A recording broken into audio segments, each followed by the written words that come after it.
자, D사이트 런치박스 오늘도 힘차게 시작합니다. 시장에 그래도 수요일 반등에 성공하고 있는 그런 상황에서 오늘은 좀 유쾌하게 이야기를 할 수 있을 것 같은데요.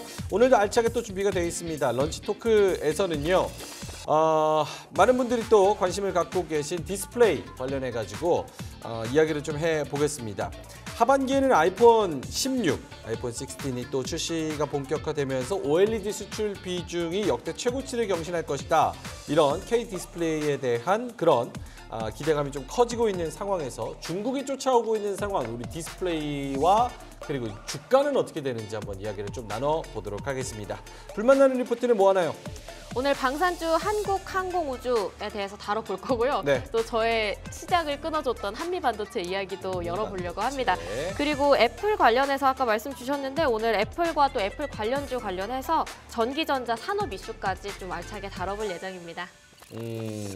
알겠습니다. 리포트 방산 중에서는 카이가 요즘에 좀 잘 나가고 있기 때문에 이야기 한번 해보도록 하고 한미반도체는 걱정이 많습니다. 그래서 잘 집중해서 좀 전달해 드리도록 하고 마지막으로 기막힌 투자 한 끼에서는요. 오늘 반등하는 시장 속에서 중심이 되는 그런 종목들 짚어보겠습니다. 금융지주, 화장품, 삼성전자 이렇게 세 개가 준비되어 있습니다. 특히 삼성전자는 HBM3E 요거 납품 관련해서 또 AMD와 그 엔비디아에도 움직임이 또 나와 줬기 때문에 관련해서 이야기를 좀 나눠보도록 하겠습니다. 자, 그럼 오늘도 열심히 한번 1시간 반을 달려볼 텐데요. 런치 토크부터 시작해보도록 하겠습니다.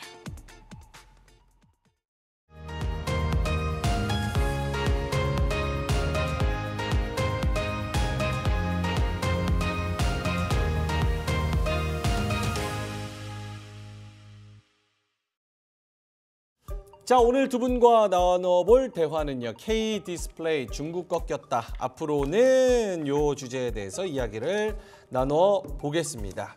자, 그러면 일단 사실은 디스플레이 하면 주가적으로 트라우마를 갖고 있는 분들이 90% 이상일 겁니다. 그래서 두 분께 한번 여쭤본다면 이 주제를 다루는 게 주가적인 측면에서 앞으로 기대감을 가져도 된다고 해석을 해도 되는지 결과론적으로 먼저 가보겠습니다. 돈쌤님. 네, 지금 디스플레이 얘기하니까요. 제가 지금 얼굴이 빨개졌는데 네. 제가 주식을 하면서 반토막이라는 걸 처음 경험하게 된 게 LG 디스플레이였습니다. LG 디스플레이. 네, 근데 그 시절은 지금보다 훨씬 좋았거든요. 이제 네. LCD로 넘어가던 시기였는데 지금 장기 추이를 보면 이런 식으로 내려가잖아요. 그렇죠. 네, 그러다 보니까 사실 그 개미들이 무덤이다. 뭐 이런 얘기들이 많이 나오고 있는데 지금 이제 되돌릴 때도 됐다는 얘기를 진짜 몇 년간 들었던 것 같아요. 근데 이제 저점과 고점을 계속 낮추고 왔는데 지금 앞으로도 저는 사실 조금 부정적입니다. 예, 뭐 개인적 경험에도 있겠지만 지금 이제 디스플레이라는 게 우리가 디스플레이만 사는 일은 없잖아요. 그죠? 네. 예, 한동안 좀 좋았던 건 코로나 때 우리가 뭐 비대면 이런 거 한다고 노트북 같은 거 엄청 많이 봤잖아요. 그렇죠. 큰 화면 뭐. 네, 그러다 보니까 이제 이런 것들에 디스플레이가 들어가니까 한동안 굉장히 좀 좋았었다가 이제 너무 많이 사다 보니까 더 이상 살 일이 없잖아요. 그렇죠. 예, 그런 상황이 좀 이어지고 있는 상황인 거고, 그럼 새로운 뭔가가 나와야 되는데 노트북은 샀으니까 이제 다른 걸 사야 되는데 그럴 만한 게 잘 안 보여요. 잘 안 보인다. 아직까지는. 예. 그래서 뭐 다루기는 하지만 주가적으로 봤을 때는 저는 조금 뭐 더 좀 기다려야 보수적이다. 된다. 알겠습니다. 네. 김대중 대표님은 어떠십니까? LG 디스플레이 집 팔아서 됩니까? 바닥 찍었다고 보고 있고요. 에이, 다 너무 좋게 얘기하시는 거 아니에요? 집 파는 거는 좀 기다리셔야 되고 네. 적금은 해약을 해도 될 것 같습니다.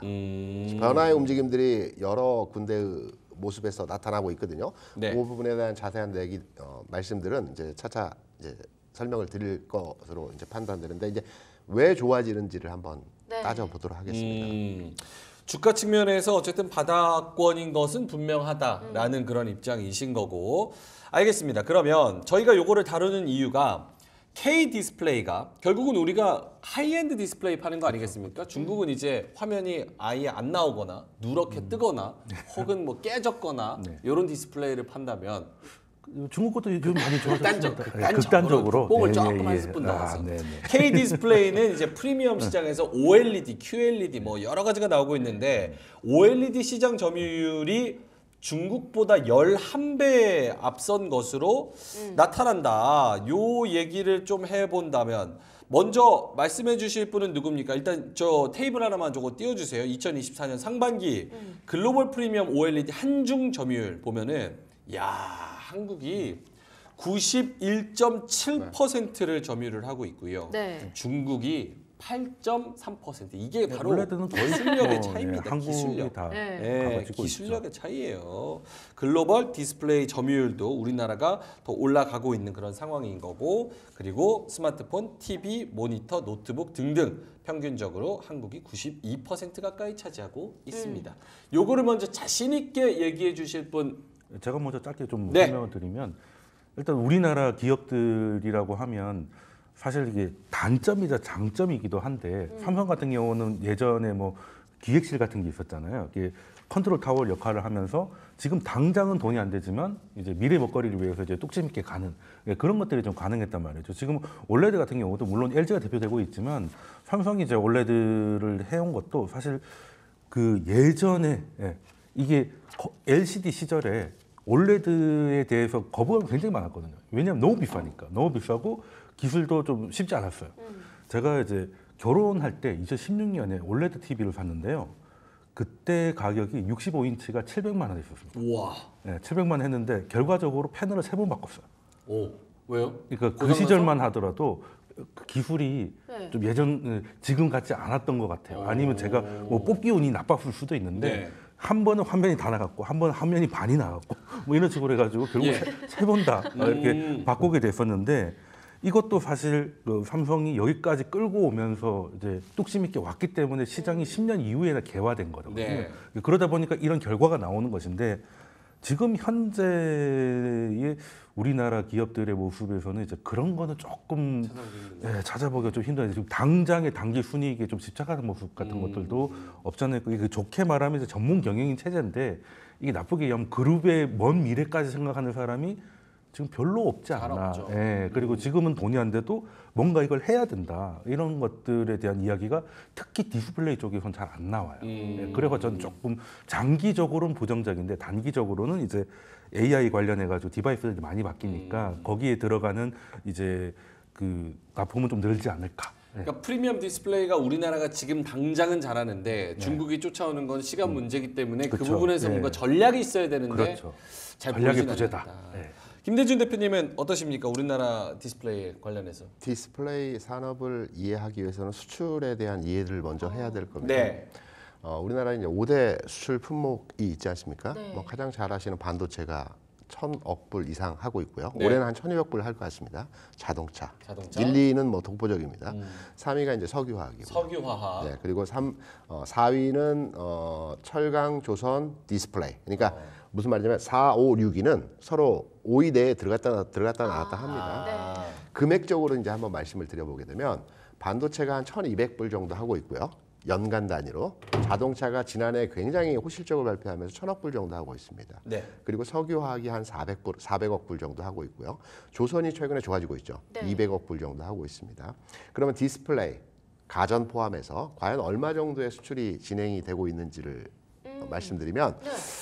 연간 단위로 해서 150억 불에서 180억 불 정도 수출이 되고 있어요. 그럼 잘 나가는 거 아닌가요? 10년 전에 네. 디스플레이 시장에서 가장 국내 그 수출이 잘 됐을 때 금액이 400억 불이었습니다. 그러니까 반토막이 났죠. 그러네요. 이건 이제 중국이 따라와서 그랬다라고 이제 그 해석이 되는데 이제 최근에 이제 수출 관련주들이 주가 흐름에서 굉장히 긍정적이지 않습니까? 다른 이제 품목들, 이제 5대 수출 품목은 지금 말씀드린 품목들이 이제 우리나라에 수출이 많이 되고 있는 5대 품목이고요.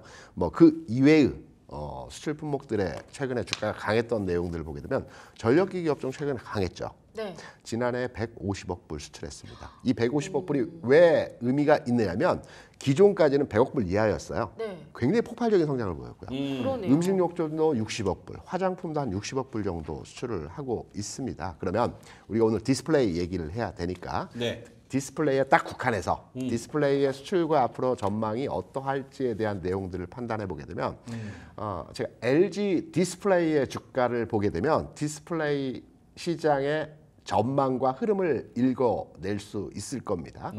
제가 준비한 자료거든요. 지금 LG 디스플레이의 월봉입니다. 지금, 월봉. 네, 월봉 단위의 봉이고요. 처참하네요.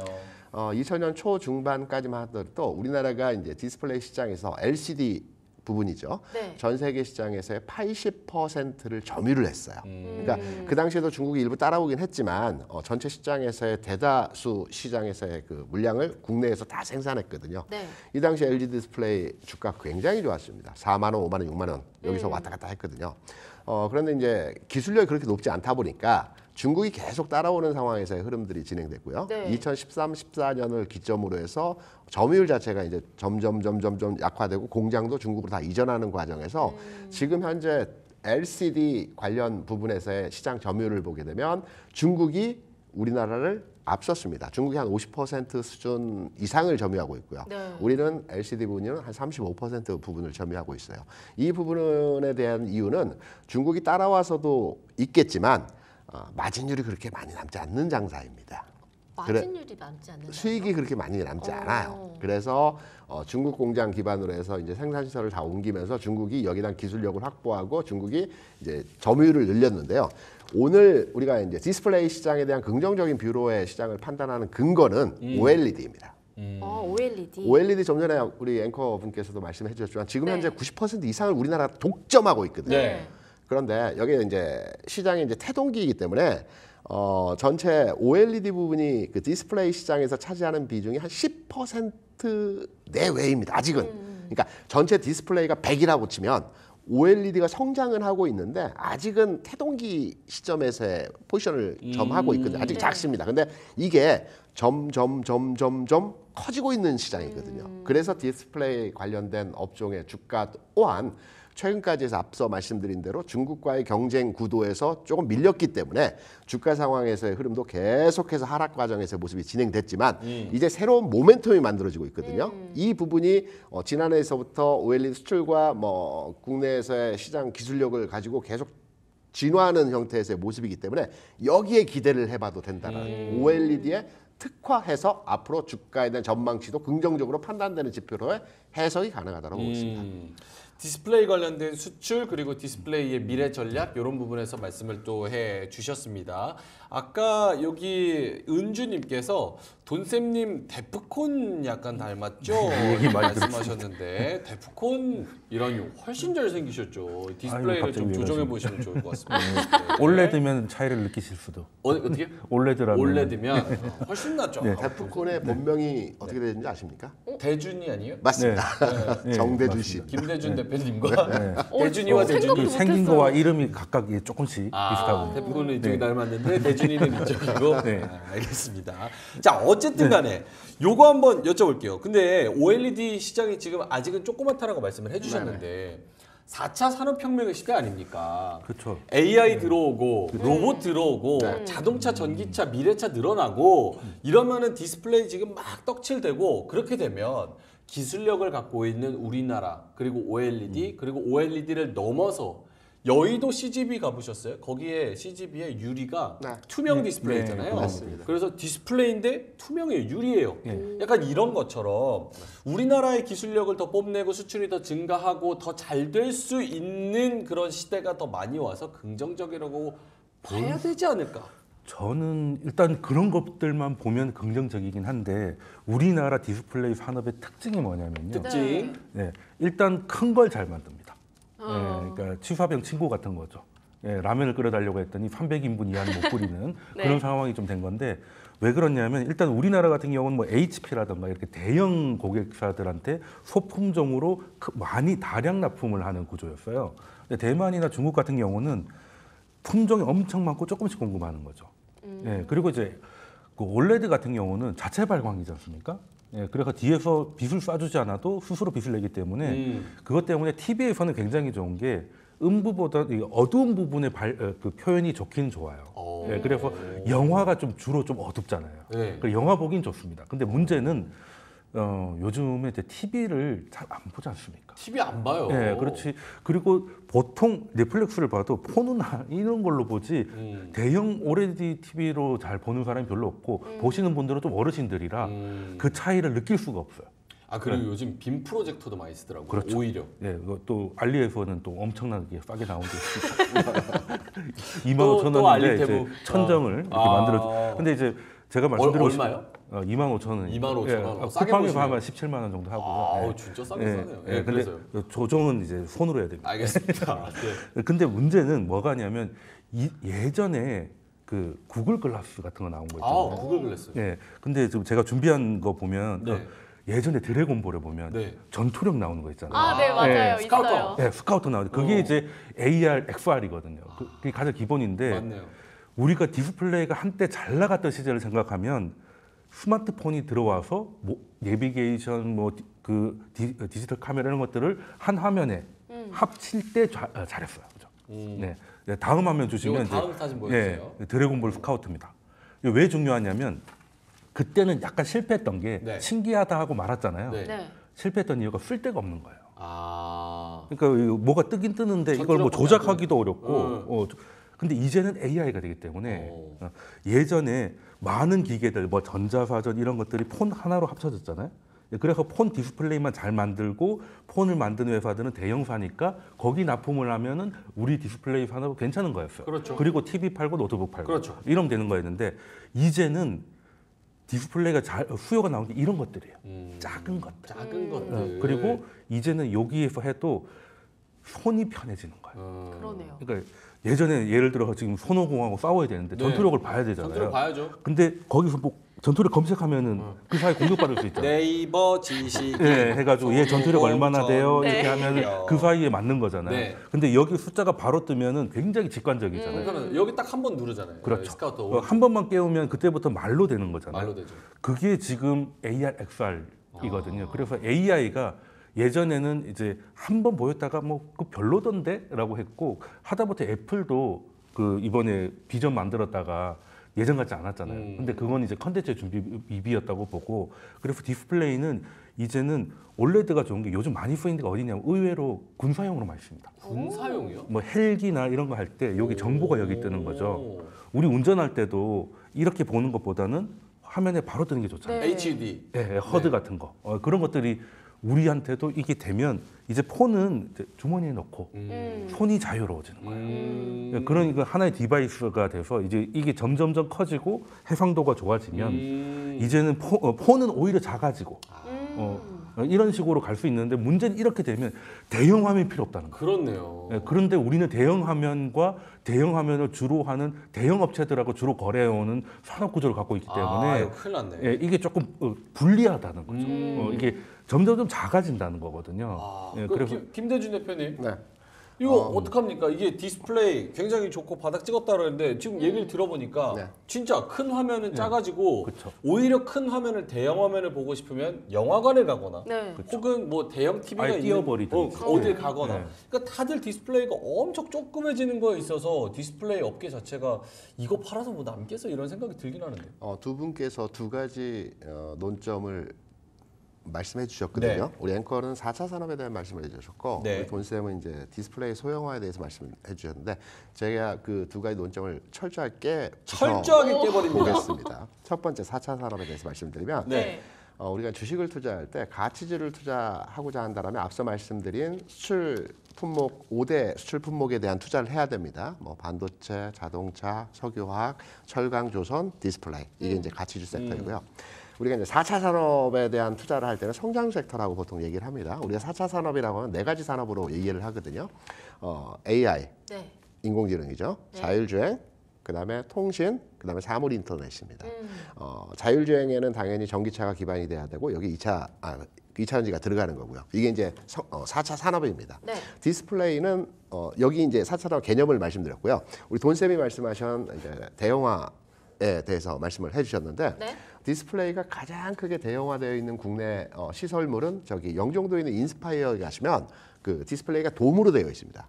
돔으로 되어 있어요. 여의도 CGV보다 훨씬 더 큰 디스플레이 장착된 돔으로 되어진 그 공간이 있고요. 거기 가면 굉장히 큰 디스플레이들을 보실 겁니다. 디스플레이 대형화를 말씀하시면서 아까 좀 전에 말씀하셨던 부분들이 이제 기존에 이제 소형화된 모든 이제 모듈들을 이제 지금 현재 진행되고 있다라고 하는데 돈 되는 디스플레이는요 9인치 이상이어야 됩니다. 이게 돈 되는 디스플레이는 9인치 이상이어야 된다. 네, 그래서 5월에 출시했던 애플의 아이패드에 이제 디스플레이가 최초 장착이 됐지 않습니까? 네. 그리고 우리가 TV를 안 본다라는 말씀들을 많이 하셨는데 마찬가지로 TV 안 볼 수 있습니다. 그런데 네. 디스플레이 산업의 확장성은 지금 TV가 아니고요. 전장 쪽입니다. 전기차가 생산되고 확장되고 그리고 기존의 그 화석 연료 자동차 같은 경우에도 앞에 이제 디스플레이 공간이 있는데 굉장히 넓고 길지 않습니까? 네. 여기에 장착되는 디스플레이가 다 OLED입니다. 그래서 대형화로 되어지는 과정이 현재 진행되고 있다. 기존에는 핸드폰에 장착되는 디스플레이가 대부분의 디스플레이 용도에서의 활용도였거든요. 뭐 노트북도 있었긴 하지만 네. 그런데 이제 전장 부분에서의 디스플레이가 확장되고 있고 이외에도 우리가 큰 화면, 큰 어떤 디스플레이 그 생산품들이 계속적으로 출시가 되고 있고 지금 과도기적 측면으로 넘어가는 구간에 있거든요. 그래서 OLED와 마찬가지로 디스플레이 산업은 좋아질 것이다. 산업이 성장하는 단계에서 저는 흐름이 근데 진행된다. 의문점이 있어요. 네. 아까 돈쌤이 소형화 말씀하셨는데 그럼 대중화가 되는 거잖아요. 그쵸. 근데 그렇게 크게 돔으로 만들면 그 순간에는 돈이 될 수 있지만 일회성 판매인 대중성에 거죠. 있어서는 조금 떨어질 수 있지 않을까요? 그렇죠. 소형화를 시켜서 많이 싸게 팔 것이냐 네. 아니면 대형화를 시켜서 비싸게 소규모이지만 수익률을 만들어 팔 것이냐. 네. 결론은 기업은 이 두 가지를 다 가져가야 되겠죠. 그래서 최근까지 해서 이제 뭐 애플 얘기를 조금만 드리면 애플이 기존까지는 OLED 관련해서 장착을 하지 않았었어요. 아이폰에 이제 조금씩 장착을 나가고 있거든요. 네. 아이패드도 이제 장착을 한 겁니다. 삼성 제품들은 이미 다 OLED 제품으로 장착이 되어 있거든요. 그냥 확장되고 있다는 점. 작은 부분에 있어서도 증가하고 있고요. 네. 큰 부분에 있어서도 전장과 아이패드와 노트북 관련한 큰 패드 패널들이 네. 계속적으로 이제 증가하고 있는 추세입니다. 그래서 주가에 대한 가격 반응도 지금 조금씩 진행되고 있는 상황이기 때문에 우리가 이제 미래를 보고 투자 관점에서 4차 산업의 한 영역이고 그리고 바닥을 찍고 주가 수준에서의 성장되는 과정에서의 진행형이고 그렇다 본다면 미래를 위한 투자 관점에서 뭐 지금 막 올라가는 종목보다도 디스플레이 누구나 다 안 좋다라고 생각을 하고 있어요. 근데 네. 저는 누구나가 아니오라고 말할 때 주시장은 예라고 말하는 네. 종목에 대한 투자하는 관점에서의 시각이 필요하지 않겠나라고 그 생각합니다. 말씀도 많은데 이제 남들이 다 아니라고 할 때는 다 이유가 있다. 그러면 네. 저 전기차 얘기할 때도 사실 네. 이런 느낌을 받았었는데 사실 전기차에도 디스플레이 많이 들어가는데요. 네. 솔직히 말씀드려서 이제 차는 그렇게 자주 사지 않습니다. 음. 예, 그리고 이제 지금까지 그것도 논리가 있네요. 그 말씀하신 거는 주로 하드웨어 일회성 판매예요. 예, 근데 지금은 AR, XR은 컨텐츠거든요, 사실은. 예를 들어서 이제 우리가 음악을 듣고 싶을 때 에어팟을 끼고 이제 컨트롤이나 이런 것들을 화면으로 보는 게 아니고 여기다 잠깐 띄워가지고 할 수도 네. 있는 것이고 얼마든지 할 수 있는 것인데 그렇게 되면 점점 작아지는 거예요. 작아지는 거고 컨텐츠 회사하고 그걸 같이 세트로 파는 데가 훨씬 유리해요. 그러니까 예를 들어서 프린터 회사도 그렇지 않습니까? 프린터는 싸게 파는데 그렇죠. 잉크가 잉크에서 비싸죠. 남기는 거죠. 근데 LG 같은 경우는 뭐 우리나라 디스플레이 같은 경우는 이제 하드웨어만 팔잖아요. 근데 예를 들어 메타나 이런 데서는 이제 컨텐츠를 같이 팔게 되면 하드웨어는 이제 앵커링을 위해서 싸게 팔 수도 있죠. 그럼 가격 경쟁력에서 밀릴 수밖에 없고 그런 산업에서 고부가 가치를 남기는 게 사실상 쉽지 않아요. 그리고 저가형으로 가면 중국이 엄청납니다. 그리고 중국이 예전에는 우리를 따라오는 거였지만 지금 제가 말씀드린 이렇게 디바이스, 작은 디바이스 관련해서는 오히려 중국이 지금 준비가 가장 잘 돼 있거든요. 그래요. 예. 중국은 내수 시장에서도 얼마든지 버틸 수가 있고 올레드 같은 경우도 지금 준비되고 있는 데가 13개 업체가 넘는데 우리도 사실은 아까 아이패드, 아이폰 말씀 주셨는데 네. 애플이 안 쓴 데는 이유가 있습니다. 왜냐하면 예전 당근마켓 가가지고 예전 삼성 폰을 쓰면 꼭 적는 말이 있어요. 버닝이 없다. 버닝이 없다. 예, 그러니까 오랫동안 쓰면 그 화면이 찍혀버리는 거 있잖아요. 이게 삼성폰의 고질적인 문제였거든요. 그래서 이제 배달하시는 분들 오래 켜놓고 있잖아요. 뭐라 그러죠? 그냥 잔상이라 그러나요? 그냥 버닝돼요. 버닝된다. 예, 예를 들어서 뭐 딜파이트 TV를 하루 종일 봤다. 그럼 여기에 딜파이트 TV 그게 그냥 떠 있는 거예요. 너무 좋은데요? 예, 하얀 화면에서도. 네. 예, 좋은 거 아니에요? 예, 우리는 좋은데 이제 다른 분들은 불편할 수도 있겠죠. 아 다른 분들도 좋은 거 아니에요? 예, 그런 문제가 좀 있어요. 그런 문제가 좀 있어서. 자, 그러면 이렇게 중국이 저가형으로 또 내수도 짱짱해가지고 네. 지금 이렇게 무섭게 치고 올라오는데 우리 네. 시장 가만히 있어도 되는 거예요? 그러니까 지금 역전당하는 뭐라도 거 해야 아니에요? 됩니다. 큰일 났다고 생각합니다. 저는. 예, 왜냐하면 지금까지는 이제 우리가 레거시라고 볼 수 있는 데에서는 디스플레이를 얼마든지 장착도 하고 심지어 이제 올레드가 시장이 이제 잉태해서 점유율 90% 가져가는데 이게 언제까지 가겠느냐는 거죠. 올레드의 강점은 그냥 진짜 글라스라든지 AR, XR에 있기 때문에 왜냐하면 LCD는 투명한데 넣을 수가 없어요. 보이지가 않기 때문에 그래서 넣을 수 있는 것들이 너무 많은데 문제는 우리나라 대기업 구조에서 그런 것들을 대응하기가 엄청나게 많은 품종을 만들어서 조금씩 납품하는 이런 생태계를 만들려면은 이건 굉장한 노력이 좀 필요하고 그리고 올레드가 우리가 강하다고 생각하는데 그건 큰 올레드입니다. 마이크로 올레드는 뛰어넘어 버렸어요. 그러니까 포기해 버렸어요. 중국이 이미 예. 그리고 이제 우리는 뒤늦게 마이크로 LED 쪽으로, LCD 쪽으로 가고 있어요. 그러니까 한국이 짱이다라고 하는 거는 TV 수준까지라는 거죠. 예, 앞으로는 조금 어둡다라고 저는 좀 생각을 하고 문제는 일단 이런 세트 상품이죠. 노트북이 됐든 폰이 됐든 이게 잘 팔려야 디스플레이는 부품이기 때문에 세트가 잘 팔려야 돼요. 근데 얘가 지금 안 팔리고 있고 폰에서는 좀 낫죠. AI가 나와서 새로운 디바이스 교체 수요가 일어나면 이제 그건 기회가 될 수 있겠는데 그 다음은 그 외에 웨어러블에 대한 아니면 뭐 다른 것들에 대한 대응은 우리가 중국에 비해서는 너무 떨어져 있는 게 현실 아닌가. 중국에 대해서 안 떨어져 있어요. 그러니까 우리가 기사를 보게 되면 중국이 많이 쫓아왔고 네. 뭐 이제 앞지를 수 있다라는 우려 깊은 기사들이 요즘 많이 나오고 있어요.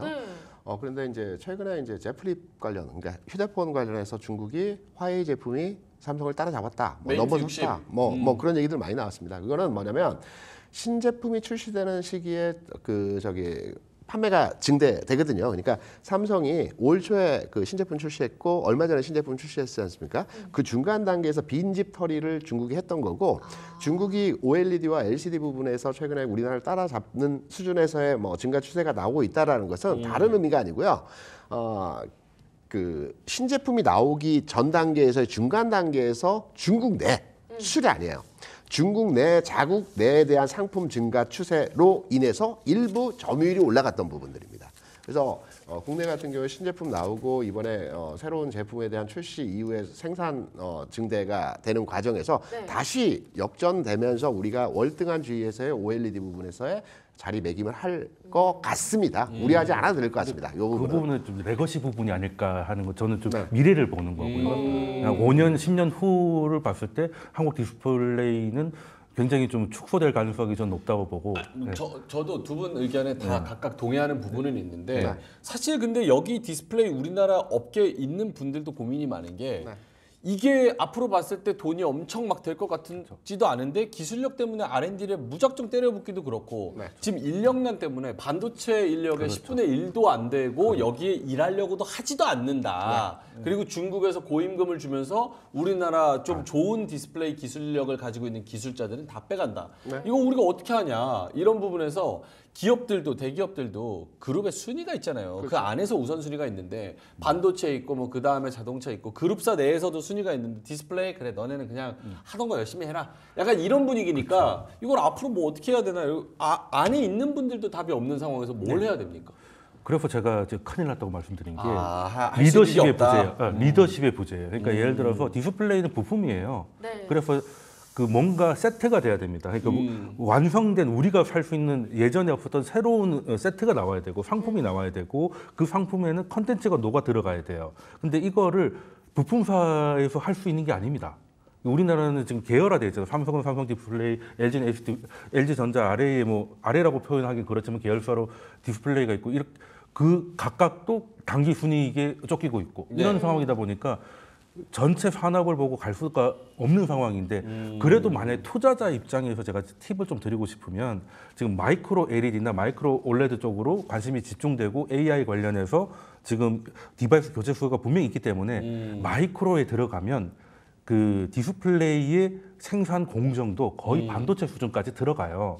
예, 그렇게 되면 공정을 다 엎어야 됩니다. 그렇게 되면 디스플레이 소부장도 기회가 있을 수는 있어요. 거기에 대한 새로운 설비 투자가 들어갈 거기 때문에. 근데 장기로 보면은 좀 부정적이기 때문에 단기 모멘텀을 활용하는 게 투자자들한테 좋지 않겠나.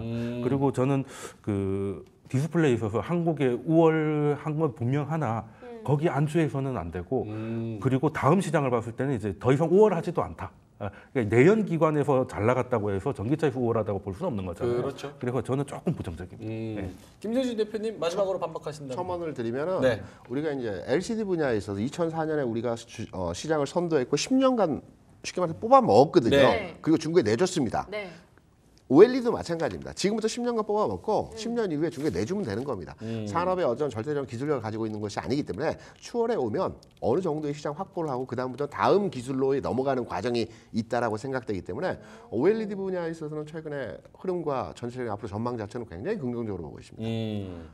그러니까 여기 채팅창에서도 암살자님께서 다 됐고 그래서 디스플레이 혁신은 뭔데라고 말씀을 하세요. 네. 투명한 거 나왔어, 접는 거 나왔어, 접었다 폈다 하는 거 나왔어, 롤러블 나왔어, 뭐 여러 가지가 나왔는데 결국 디스플레이 혁신은 무엇일까? 지금 일론 머스크의 뉴럴링크를 보면은 뇌에다가 직접 칩을 심어서 전기 회로를 통해서 뇌에다 직접 신호를 주고 그걸로 뇌에서 자동으로 이미지가 생성되는, 그러니까 직접 디스플레이를 보는 효과를 가지는 그런 기술들도 연구가 되고 있는데 그렇다면 내가 직접적으로 물리적으로 눈으로 보는 디스플레이 요런 게 어디까지 무언가가 혁신이 돼서 우리가 거기서 뭘 뽑아 먹을 수 있을까? 이런 생각을 하기는 되거든요. 그렇죠. 기술의 혁신은 어느 정도 다 진보가 되었다고 봅니다. 네. 확장성입니다. 이제 기존의 대체 상품으로 OLED로 넘어가야 되는 확장성이 필요한 구간이지 예. 기술은 충분히 지금 올라와 있는 상태라고 보고 있죠. 저는 그 브라운관 TV에서 LCD로 다 넘어왔잖아요. 네. 근데 그렇다고 해서 LCD가 OLED로 갈 거라고는 굉장히 나이브한 생각이라고 생각을 합니다. 왜냐하면 기존 레거시에 대해서는 OLED는 필요 없어요, 솔직히 말해서. 그냥 중국하고의 기술 격차를 보이기 위해서 무리하게 했던 것뿐이지 사실 OLED는 대형 화면에 별로 어울리지도 않습니다. 그리고 고장률도 수율 같은 것도 LCD보다 높고요.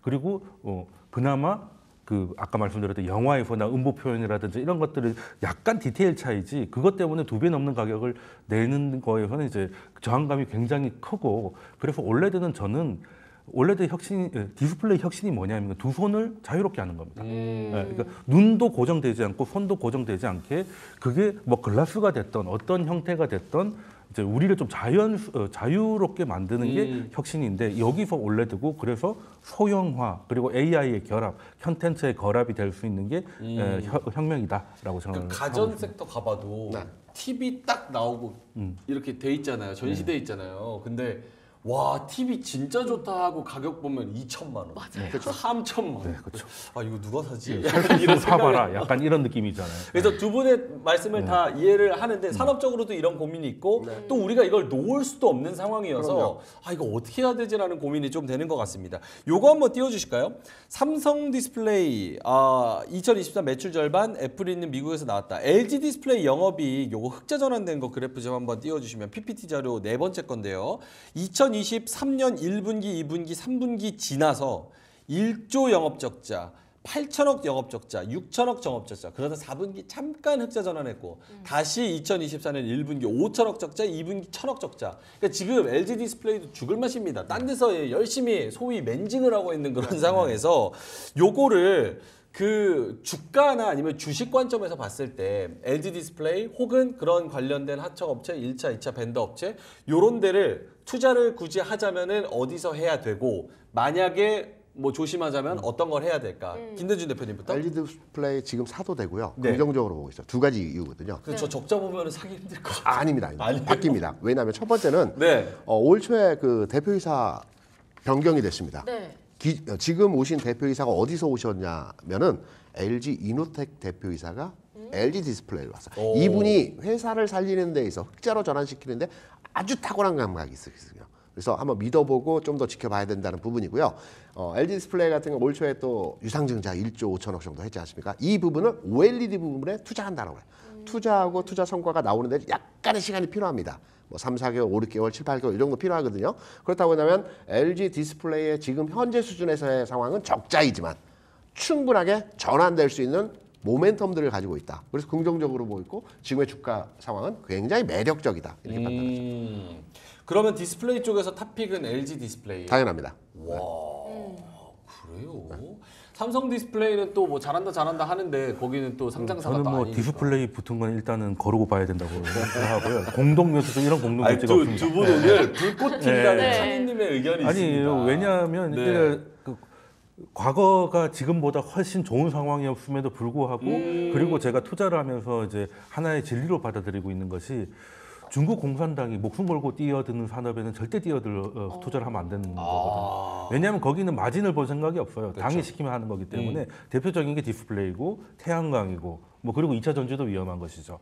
예, 그래서 그런 것들은 쉽지 않을 것이다. 이거는 우리의 기술력으로 어떻게 할 수 있는 게 아니라 이거 글로벌 그 지정학적인 문제다라는 것이고, 근데 투자를 하고 싶다면 아까 말씀드렸다시피 디스플레이 공정도 좀 더 고도화되고 있기 때문에 이 고도화에 맞춰서 그 뭐 소위 말하는 1차, 2차 벤더들이 공정에 캐펙스 투자가 들어갈 거예요. 그럴 때 소부장들이 반도체도 마찬가지듯이 반응을 하기 때문에 이제 그런 거, 그리고 단기적으로는 AI가 디바이스 교체를 수요를 일으키고 있기 때문에 그것 때문에 만약에 이제 소부장들이 디스플레이 소부장이 잠깐 테마 형성을 할 가능성이 있다. 예, 그거를 모멘텀 투자를 잘 하시면 기회가 되지 않을까라고 생각합니다. 예. 약간 산업적으로 봤을 때 성장이 좀 여러 가지 애매한 면이 있고 돈은 또 많이 들고 중국은 또 쫓아오고 참 어려운 시장이 아닐 수 없습니다. 암살자님께서 전투력 측정되는 스카우터 정도는 나와야 혁신이다. 그럼 방산주 되는 거다. 그렇죠. 그렇죠. 방산주. 방산으로 10개 요즘 갑니다. 네. 여기 아니, 다 실제 스토리. 방산입니다. 네. 삼성도 지금 이제 그쪽으로 다 납품이 되고 있고요. 그렇죠. 예. 요즘은 사실은 주식이 다 스토리 싸움이라서 그렇죠. 어떻게 네, 엮는지가 내러티브가 굉장히 중요하죠. 중요합니다. 전력 설비도 사실은 이게 뭐 AI로 엮일 거라고 누가 그렇죠. 예상했습니까? 그때 누가 그런 걸 산다고 생각을 그렇죠. 했겠습니까? 알겠습니다. 자, 오늘 K 디스플레이 관련해 가지고 한번 이야기를 나눠봤고요. 중국이 쫓아오고 있는 상황, 마이크로 OLED 쪽에서는 또 중국이 또 많이 따라잡아서 또 제치기도 했다는 거. 하지만 우리나라는 굉장히 진퇴양난의 상황에서 여러 가지 고민들을 또 해봐야 될 것 같다는 거. 어떻게 디스플레이 살 걸로 마음을 먹었습니까? 얘기를 들으니까? 아니요, 무서워서 못 들어가겠어요. 김대준 대표님 판정패로 판정패로 인정합니다. 알겠습니다. 자, 그러면은 두 분과는 여기서 좀 인사를 드리겠습니다. 우리 유튜버 돈쌤 정현두님 그리고 KR 리서치 김대준 대표님과 디스플레이 얘기해봤습니다. 고맙습니다.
삼성전자는 2분기 반도체 부문 영업이익이 2년 만에 최대치인 6조 4,500억 원을 기록해 전체 실적을 견인했다고 밝혔습니다.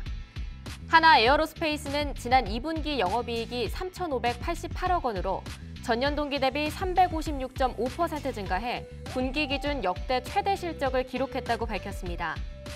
두산 에너빌리티는 루마니아 원자력 규제 기관으로부터 루마니아의 대형 원전과 소형 모듈 원자로의 기자재 설계, 제작, 구매, 시공 및 서비스를 위한 인증을 취득했다고 밝혔습니다. 요기요는 티몬에서 요기요 상품권을 구입한 뒤 사용할 수 없게 된 고객에 대해 티몬의 정산금 지급과 상관없이 피해를 복구한다고 31일 밝혔습니다. 셀트리온은 캐나다 보건부로부터 자가 면역 질환 치료제 스테키마에 대한 신약 허가 신청 승인을 받았다고 밝혔습니다. HD 한국조선해양에 인수된 STX 중공업이 30일 임시 주주총회를 열고 사명 변경 및 신임 이사 선임을 위한 안건을 모두 통과시켜 HD 현대마린엔진으로 공식 출범했습니다. HD 현대오일뱅크는 준법 문화와 투명한 경영 환경을 조성하기 위해 국제표준화기구가 제정한 부패 방지 경영 시스템을 취득했다고 밝혔습니다. 현대자동차그룹은 올해 상반기 현대차와 기아가 프랑스에서 판매한 자동차가 10대 가운데 6대가 친환경 차인 것으로 나타났다고 밝혔습니다.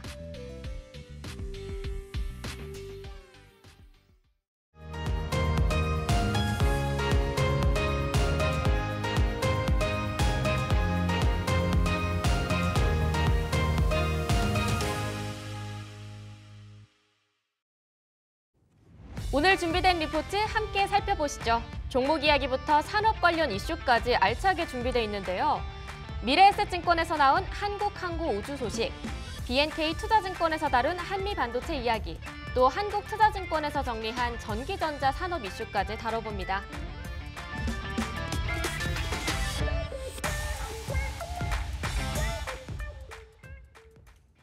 런치박스 두 번째 코너, 불만나는 리포트 시간입니다. 오늘도 주식장에서 핫하게 다뤄질 이슈들 더욱더 뜨겁게 불만내주실 기업공시연구소 변영인 대표와 함께하도록 하겠습니다. 대표님 안녕하세요. 네, 반갑습니다. 네, 오늘 바로 방산주 이야기부터 시작해볼까 합니다. 네, 한국항공우주 소식 준비가 되어 있는데요. 리포트 목표 주가 그리고 72,000원으로 네. 투자 의견 매수해라 이렇게 상향 조정을 해준 것 같은데요. 이 리포트에서 좀 집중해봐야 할 투자 포인트가 있을까요?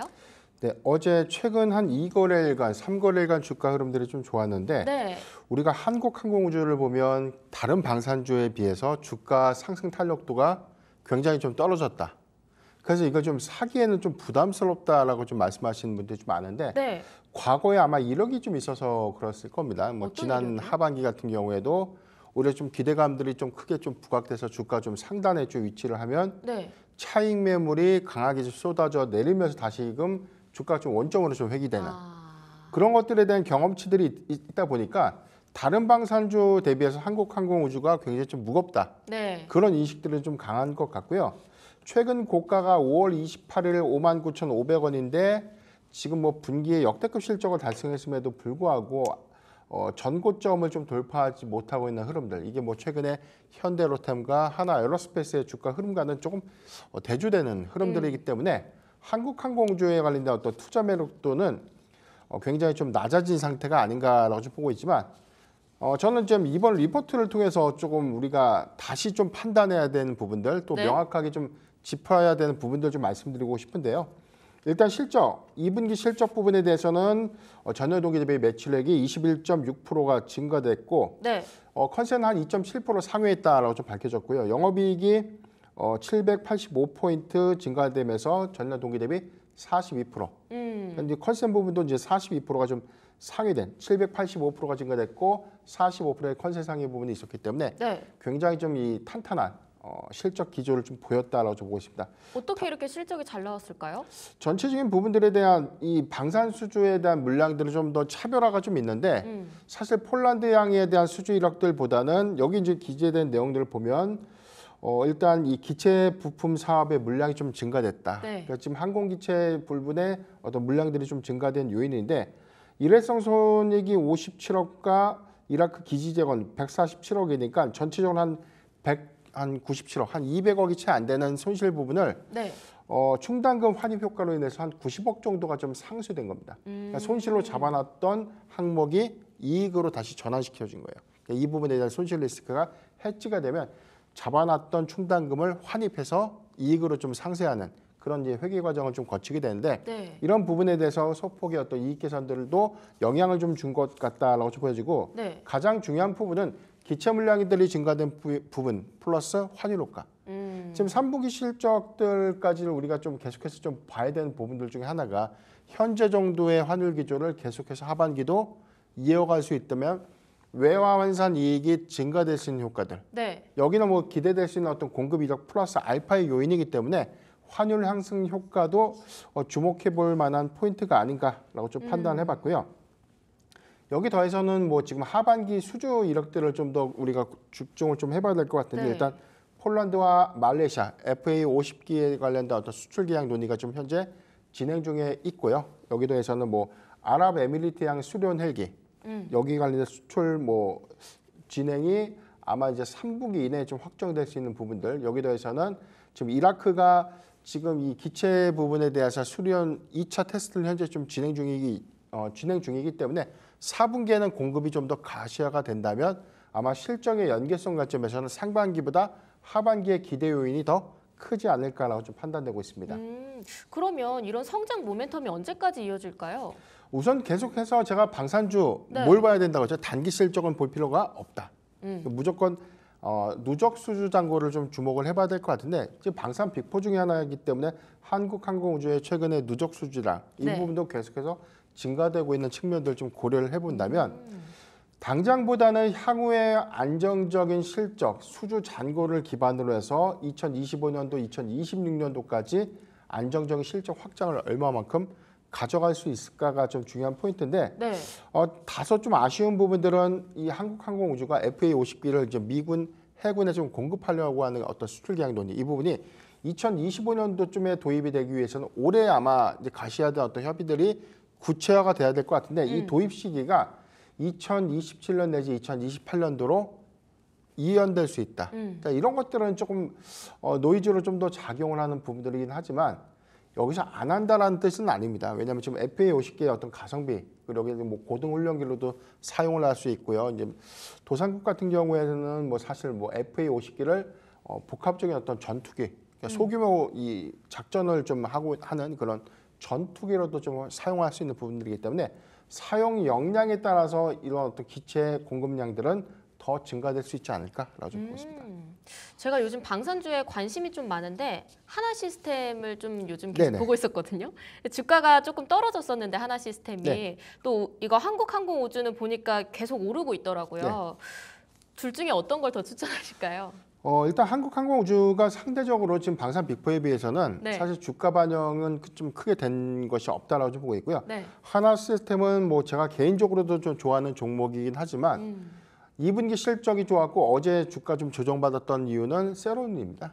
그러니까 실적 발표를 통해서 차익 매물을 좀 소화하는 과정이었다라고 좀 이해를 하면 좋을 것 같은데 다만 우리가 뭐든지 좋은 측면들만 보고 주가를 좀 대응할 수는 없어요. 네. 그러니까 우리가 잘 알지 못하는 측면들도 고려를 좀 해야 될 것 같은데 하나 시스템의 경우에는 지금 한 2년 전에 투자했던 미국의 오버에어, 네. 그러니까 우리가 수직 이착륙기라고 불리고 있는 이 UAM이죠. 수직 이착륙기 관련된 어떤 투자가 전체적으로는 이제 하나 에어로스페이스는 한 2천억 원 가까이 좀 투자가 됐는데 이게 아마 올해 상반기에 그 시범 운항을 해야 되는데 이것도 좀 연기가 됐어요. 그러니까 여기 관련된 누적 사업 손실들이 좀 더 커질 수 있고 향후에 해당되는 어떤 투자 금액들이 네. 충당금으로 좀 이어지게 된다면 재무에 영향을 좀 줄 수 있는 요인들 이 부분을 좀 고려해 보면 하나 시스템의 경우에는 사실상 사업 중단 효과로 인해서 일시적인 어떤 조정 이슈가 좀 부각될 수 있고 지금 이 이외에 뭐 조선소 편입 이슈도 좀 있기는 하지만 아직 그 미국 조선소 뭐 필리라고 하는데 그 네. 부분에 대한 사업 실적이 아직은 명확하게 좀 이익 기여로 좀 이어질 수는 없다라고 좀 볼 수 있기 때문에 이런 것들 좀 고려해 본다면 저는 한국항공우주가 좀 더 매력도는 좀 높지 않나라고 좀 말씀드리겠습니다. 그럼 매력도가 더 높은 한국항공우주 리포트 한 줄 평 들어보겠습니다. 네, 이제는 그만 실망시키고 날아보자라고 정리를 해드리겠습니다. 네, 계속해서 지금 양봉 보여주고 있는데 계속해서 쭉 날아올랐으면 좋겠습니다. 두 번째 리포트 넘어가도록 하겠습니다. 한미반도체 소식인데요. 한미반도체 오르고 내리고는 있지만 전반적으로 봤을 때 한 6월 말쯤부터 조금씩 내려오고 있는 것 같습니다. 그래서 그런지 리포트에서도 목표 주가 14만 원으로 하향 조정을 했는데요. 이번에 발표했던 2분기 실적 얘기 먼저 짚어보고 싶습니다. 네네.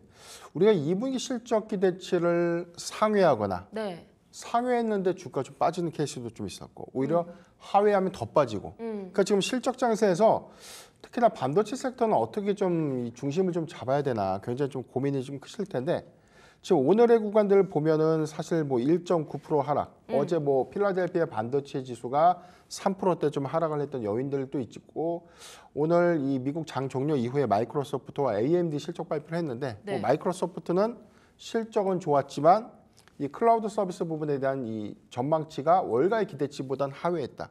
그런데 우리가 좀 알파벳도 역시나 2분기 실적 좋았어요. 그런데 3분기에 이 피투자 요인들이 좀 더 강화되다 보니까 오히려 고정비 투자가 심화되면서 이익이 훼손될 수 있다. 그러니까 앞으로의 걱정을 지금 한다는 것이죠. 네. 자, 그렇기 때문에 그런 것들이 조정의 요인으로 작용을 했는데 오늘 그래도 AMD가 효자 노릇을 좀 한 것은 아닌가라고 보고 있어요.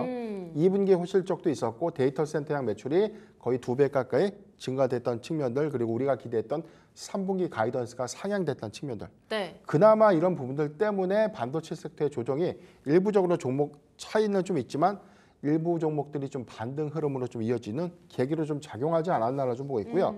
한미 반도체 오늘도 한 1.8%대 좀 하락을 하고 있지만 사실 6월 14일 날 19만 6,200원 52주 신고가 경신 이후에 단기락 폭이 굉장히 좀 심화되고 있는 흐름들. 그렇다면 이제 그 이유를 좀 명확하게 좀 알아야 될 텐데 2분기 실적 내용을 보면 QOQ 1분기 대비해서도 매출액이 60%가 증가됐고 전년 동기 대비해서 뭐 152%가 증가됐습니다. 그리고 영업이익 부분에서는 지난 1분기 대비해서도 67%가 증가됐고 역시나 영업이익은 1,573%가 좀 증가됐기 때문에 역대급 실적을 2분기에도 달성을 했다.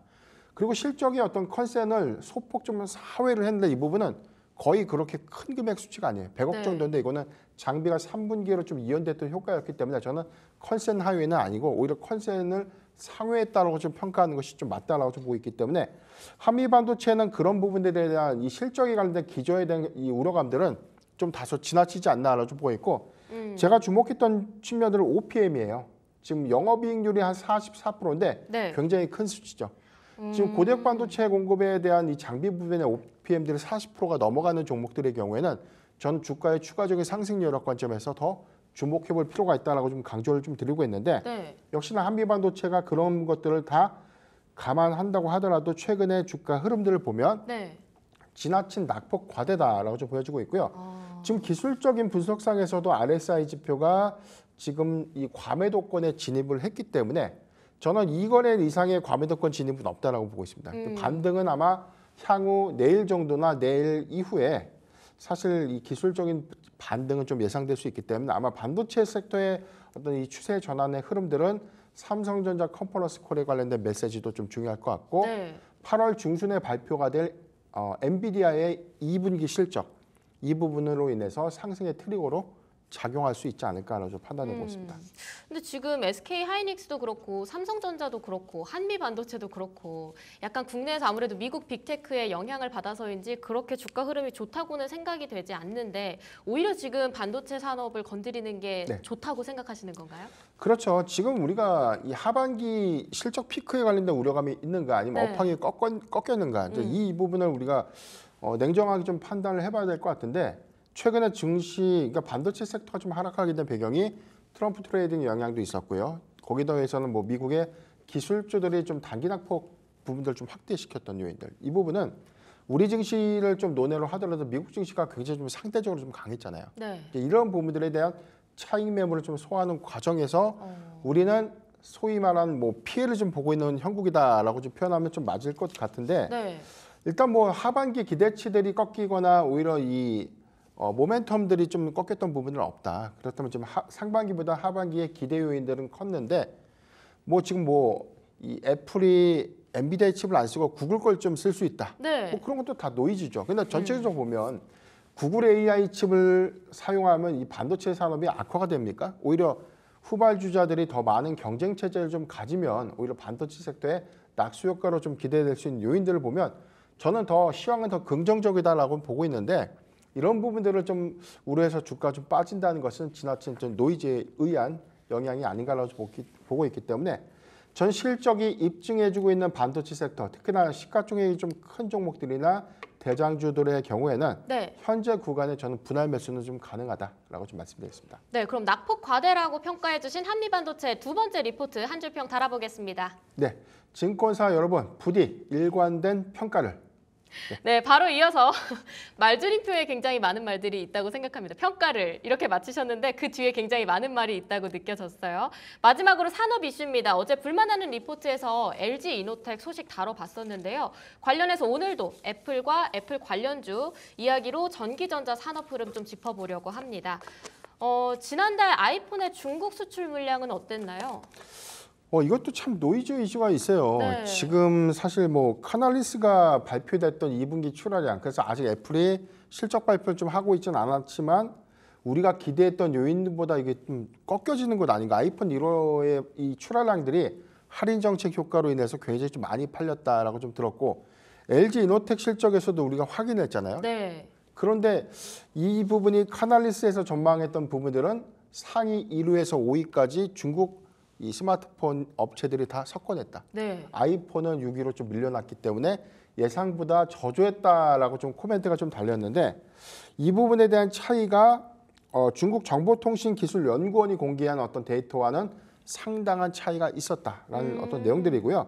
일단 이 내용들의 6월 데이터 기준을 보면 중국 내 아이폰 출하량들은 전년 동기 대비 34.7% 7%가 증가됐다라고 좀 보고 있어요. 그래서 네.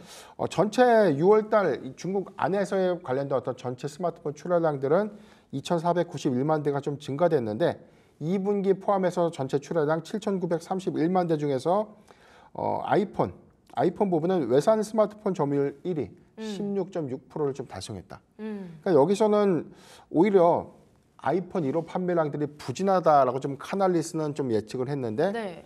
이거 중국 정부 기관에서 좀 발표한 데이터와 그러니까 일종의 이 IT 부분에 관련된 어떤 내수 동향 데이터라고 좀 이해를 하시면 좋겠어요. 이제 이 부분에 관련된 지표에서는 약간의 온도차가 좀 상당히 좀 크게 나타났기 때문에 오히려 이런 영향들을 감안해 봤을 때는 외산 애플이죠. 애플의 네. 스마트폰 출하량들이 감소된 것이 아니라 1분기 감소 효과 이후에 2분기 반등을 했고 오히려 3분기 이후 아이폰 16 시리즈의 본격적인 어떤 출하 여기에 관련된 뭐 교체 수요라든가 대기 수요가 증가될 수 있는 요인을 좀 기대해 볼 필요가 있다라는 어떤 뜻으로 좀 해석되고 있기 때문에 저도 이 부분에 적극적으로 좀 동의하고 있는 부분들은 지금 아이폰 1호의 어떤 판매량에 관련된 어떤 관심도는 좀 많았던 것은 아닙니다. 네. 작년 10월에 좀 출시가 된 이후에 사실상 흥행에는 좀 실패했던 어떤 이 모델이 최근 2분기 비수기지만 여기서 가격의 어떤 할인 요소들이 좀 더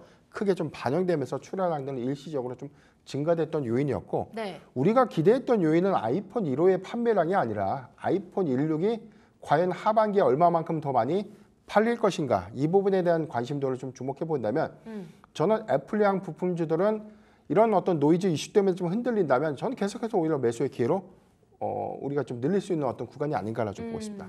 오히려 애플 인텔리전스 그리고 아이폰 16 출시라고 하는 것들이 3분기에 좀 앞두고 있기 때문에 3분기에 교체 대기 수요들이 발생하면서 애플 관련주 다시 한번 반등할 수 있을 거다. 네. 이렇게 말씀을 주신 것 같습니다. 마지막 리포트 한 줄 평 달아보도록 하겠습니다. 네, 아이폰의 노이즈 이슈는 매수의 기회로 활용하자라고 좀 정리를 해드리겠습니다. 네, 오늘 불만나는 리포트 준비된 소식은 여기까지입니다. 방산주 우리항공우주와 함께 반도체 관련주 한미반도체, 종목 소식부터 또 애플과 애플 관련주 관련된 산업 이슈까지 다뤄봤습니다. 기업공시연구소 변영인 대표와 함께했습니다. 고맙습니다.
자, 어느 정도 반등을 해주는 시장. 코스피는 0.3% 플러스 2,746, 0.5% 이상은 오르지 못하고 있습니다. 코스닥은 반대로 0.9%, 1% 넘게 또 밀리기도 했었는데 796, 800선에서 계속 왔다 갔다 하고 있는 이런 시장. 솔직히 계속 맥 없는 시장이 계속되고 있습니다. 그래서 두 분 모시고 한번 맥 찾아보겠습니다. 이지스탁의 이지은 대표님, 신한투자증권의 황유현 팀장님 나오셨습니다. 두 분 어서 오세요. 네, 안녕하십니까. 네. 두 분이 이제 방송 전에 계속 좀 재미없는 시장이다라고 이야기를 했는데 재미가 왜 없는지 그리고 그 근본적인 원인은 어디서 찾을 수가 있는지에 대한 아이디어를 얻어보자면 이지은 대표님부터. 일단 재미가 없는 부분은 우리가 흔히 이제 주도 섹터라고 얘기하는 특히 개인 투자자분들이 굉장히 좀 좋아하시는 반도체와 2차 전지가 부진한 모습을 지속을 보이고 있고 또 바이오는 굉장히 매력적이긴 하지만 신규 투자로 진입하기에는 지금 가격적으로 좀 부담이 되는 구간이다 보니 어떻게 언제 투자를 해야 될까 고민하시는 투자자분들 많이 계실 것 같고요. 테마성 종목들이 좀 기승을 부리고 있기는 하지만 이 테마성 종목들은 또 변동성이 굉장히 크기 때문에 치고 빠지는 수급이 또 많다 보다 보니 지금 시장에서의 이 수급 불안정 계속 좀 이어지고 있다라고 보이고요. 저는 개인적으로 지금 시장에서는 공격적으로 뭔가 매수를 하거나 이런 부분보다는 지금은 좀 관망하면서 시장의 전체적인 그림을 한 발짝 떨어져서 지켜봐야 될 구간이 아닌가라는 생각이 들고요. 투자 매력도에 대해서 지금 정치적인 불확실성, 미국에 대한 그리고 업황에 대해서도 전체적으로 좀 좋지 않아요, 전망들이. 네. 그러다 보니 지금은 좀 천천히 가자라는 전략이 맞지 않나라는 의견도 좀 같이 드려보도록 하겠습니다. 좀 지키는 전략과 지키는 투자를 하자라는 게 지금 상황에서 컨셉이 좀 맞다. 여러 가지 변수들이 좀 있는 그런 상황에서 황유현 팀장님은요? 일단은 말씀해 주신 것에 대한 내용들이 거래 대금에서 나타나고 있습니다. 네. 예, 지금 특히 코스닥 같은 경우에는 그래도 올해 4, 5월, 6월 보면 그래도 9조, 10조 계속 나왔었거든요. 근데 그저께인가요? 29일 날 5조 3천까지 떨어졌습니다. 그렇죠. 예. 이런 부분들이 결국은 이제 적은 양의 돈만 지금 순환한다는 거고 특히나 이제 중소형주로 가면 갈수록 매수세는 더 줄어들죠. 그러니까 똑같은 금액을 매도하더라도 퍼센트에 미치는 게 사실 더 큰. 맞아요. 예, 중소형주들은 지금 호가창이 막 텅텅 비어 있는 종목들도 많이 있거든요. 근데 그 이런 거래량이 반토막 난 거는 그렇죠. 왜 그런 거예요? 지금 휴가철이라서 그렇다는 얘기도 있고 아니면 변수가 너무 많아서 쉰다는 얘기도 있고 아니면 AI 반도체가 원래 주류였는데 이게 좀 시들해지면서 아예 관망한다는 얘기도 있고 뭐예요? 휴가철이라고 하기에는 작년 이맘때와 비교를 해보면 완전 다릅니다. 작년 7월 말에는 20조 대까지도 갔었습니다. 예, 그때는 2차 전지 섹터가 불을 뿜었을 때였었고요. 근데 이제 그때 확실한 주도주가 있었다 보니까 그렇게 움직였었던 거고 지금은 반대로 그래도 주도주가 있기는 합니다만 뭔가 시장의 자금을 폭발적으로 끌어당길 만한 요인이 좀 부족하죠. 그리고 대외적으로 매크로한 지표들이 작년과 지금 좀 많이 다르죠. 작년에는 좀 약간 순한 맛이었잖아요. 근데 지금은 일단은 트럼프와 이제 뭐 공화당과 미국 대선과 관련된 리스크가 일단 시장에 계속 전이가 되어 있는 상태고 사실 트럼프 쪽으로 확실하게 치우쳤다라고 하면 시장의 차라리 안정을 잡았을 건데 최근 또 일주일 동안은 민주당이 지지율이 갑자기 올라왔잖아요. 거의 지금 반반까지 올라왔습니다. 이런 불확실성이 시장에 미치고 있는 영향이 첫 번째가 있는 것 같고 그리고 이번 주에 FOMC도 있고요. 그다음에 이번 주 주말에는 실업률 지표까지 있습니다. 그리고 계속 이번 주 매일매일마다 빅테크 실적들이 발표를 하는데 사실 방향성이 없어요. 어떤 종목은 좋게 나왔는데 빠지고 예를 들어 대표적으로 오늘 마이크로소프트 그런 것 같고요. AMD 같은 경우에는 좋으니까 또 올랐습니다. 또 그리고 시장은 밀렸지만 또 지금은 시간에서 또 올라가고 있는 그런 모습들이 있기 때문에 일단은 변동성을 어느 정도 변동성을 뭐 즐기자라는 말씀들 많이 하지만 지금은 사실 변동성을 잘못 탔다가는 손실 볼 확률이 더 크기 때문에 일단은 관망하는 자세 이런 심리 시장에 대한 그 관점들이 대부분 다 갖고 있다 보니까 거래대금이 말라버리는 그런 현상들이 일어날 수밖에 없습니다. 그래서 지금은 일단은 큰 줄기에 따라서 네. 일단은 뭐 예를 들어 대선과 전혀 관련이 없을 만한 바이오나 조선들이 역시나 시장에서는 좀 그나마 주도적 역할을 하고 있고 대선 결과에 따라서 또는 미국의 실적들의 영향에 따라서 큰 영향을 미칠 만한 반도체나 2차 전지주들은 좀 상대적으로 계속 변동성 요인을 불러일으킬 수밖에 없는 상황이죠. 이 구간이 조금 지나가려면 일단은 다음 주까지는 좀 지나가야 될 것 같습니다. 일단은 이번 주 7월, 오늘은 사실 조금 7월 말이라 윈도우 드레싱 효과를 좀 기대했던 것도 사실 좀 있습니다. 예. 근데 다행히 어제 좀 매를 세게 맞았는지는 몰라도 오늘은 좀 반등은 하고 있지만 반등이 추세적으로 이어질 지수 자체가 이어지기는 좀 쉽지는 않을 것 같고 지금 시정 잔고도 많이 있다 보니까 네. 계속 그런 매도가 매도를 부르는 그런 현상들이 있습니다. 그래서 알겠습니다. 당분간은 조금 보수적인 자세로 보시면 좋을 것 같습니다. 당분간은 좀 보수적으로 보자. 살짝 언급을 해 주셨지만 이번 주는 이벤트가 진짜 많기 때문에 오늘 마이크로소프트 뚜껑이 열렸고 그리고 30분 뒤에는 BOJ에 대한 그런 이야기도 한번 들어봐야 되는 그런 상황인 거고 내일은 또 FOMC 예정돼 있고 뭐 애플, 아마존 그리고 메타 이런 실적도 좀 지켜봐야 되는 그런 상황입니다. 그래서 이번 주 이벤트를 소화하면서 어떻게 될 것 같은지에 대한 윤곽이 조금씩 보이시는지도 궁금하거든요. 그러니까 이번 주는 어떻게 지나갈까? 과연 이번 주 지나가면 어떤 방향성을 잡을까도 궁금한데 두 분께 짧게만 코멘트를 들어본다면 이지은 대표님부터. 일단 BOJ에서 금리는 일단 좀 변화가 있지 않을까라고 생각이 들고요. 이번에는 동결은 나올 것 같지 않습니다. 그래서 일단 만약에 BOJ에서의 금리 변화가 나타나고 했을 때는 이제 환율에 대한 변동성도 좀 나올 수 있기 때문에 이 부분에 대한 체크가 좀 필요할 것 같고요. 또 하나는 이제 FOMC에서 어떤 이야기가 나올 건지에 대한 부분인데 이번에는 전도표나 이런 발표는 따로 없기 때문에 파월 입에서 어떤 이야기 나올지가 좀 굉장히 중요한 포인트인데 지금 9월 금리 인하에 대한 부분은 뭐 지켜봐야 되긴 하겠지만 사실상 거의 확정으로 가는 분위기이기 때문에 시장의 흐름을 크게 벗어나는 이야기는 나올 것 같지는 않아요. 그래서 저는 일단 이번에 금리에 대한 이슈는 시장에서 물론 가장 중요한 거긴 하지만 우리나라의 영향력을 크게 당장 미치는 건 저는 빅테크의 실적들이 오히려 좀 더 크게 좀 영향을 끼칠 거라고 생각이 들고요. 물론 금리에 대한 부분이 결국엔 지금 당장보다는 앞으로의 또 흐름, 우리나라 수출 관련된 기업들이라던가 이런 관련돼서는 수익성적인 측면에서 영향을 줄 수는 있겠지만 저는 그와 관련돼서는 큰 방향성에 대한 흐름 체크를 하시면서 빅테크 기업들의 실적을 좀 더 눈여겨볼 필요가 있지 않나라는 이야기 드리고 싶습니다. 알겠습니다.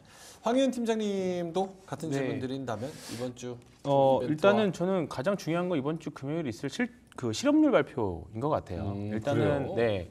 뭐 금리 결정에 대한 부분들은 뭐 어느 정도 이제 윤곽이 다 나왔죠. 네, 나왔기 때문에 지금 사실 우리가 연준이 금리를 인하를 하는 것에 대한 성격에 대해서 우리가 계속 이야기를 하잖아요. 근데 그 부분들이 물가가 잡혔으니까 뭐 이제 인슈어런스 컷이냐 또는 금리 인하를 하게 되면 앞으로 경기가 안 좋을 것에 대한 인식으로 받아들이는 이제 리세션 컷, 이제 두 가지는 아닐 건데 사실 한두 달 전만 해도 이거는 뭐 경기 둔화 아니고 미국 경기 너무 좋고 골디락스고 괜찮다라고 했는데 지금 실업률이 계속 높아지고 있거든요. 근데 연준이 신경 쓰는 거는 사실 주가보다는 원래 목적이 인플레하고 실업 고용이잖아요. 근데 이번에 고용이 만약에 생각보다 안 좋게 나올 경우 계속 지난달부터 실업률은 계속 좀 안 좋게 나오고 있거든요. 그러면 9월 달에 있을 금리 인하가 경기 둔화를 대비한 금리 인하로 인식을 할 수도 있다라고 생각합니다.